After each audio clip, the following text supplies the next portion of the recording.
I'm the founder of Yala Jewellery, which is an ethical and sustainable jewellery brand that's made in Kenya by artisans working in the informal sector. And we are the first jewellery company in the UK to certify as a B Corp, which was a massive deal and took a lot of doing, but something that, you know, we're very proud of. For the brass artisans who work closer to Nairobi, they have similar stories as well, where they were explaining to me that because of the way I pay them, which is that I don't negotiate, you know, we'll come up with a concept,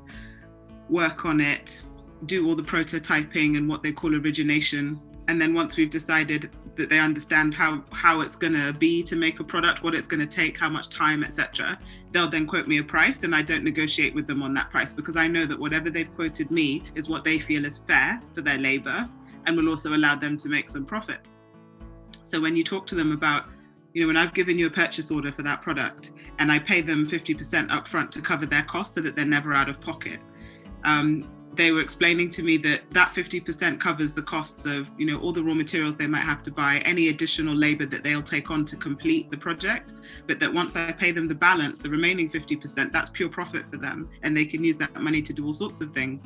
including in the case of one guy, you know, fix the roof on his mum's house, or buy uniforms for the kids for school, or not that school is happening the way it used to, but oh well.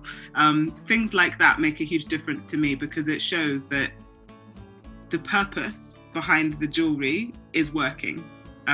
Maybe on a very small scale compared to some initiatives out there, but I love the idea that because the supply chain is relatively short, and because I know most of the people in it, you're able to talk to them and get this very, it gives you a good dopamine hit. You know, the feedback is so positive, and you realize that that's how it should be. And then you also realize, to my dismay, how many industries and companies around the world don't do it that way, and they drive their suppliers down on price, and they're constantly trying to lower their costs to maximize profits, which with my business hat on, I understand. But once you've looked someone in the eye and held their baby and seen what that money means to them, how could you take it away?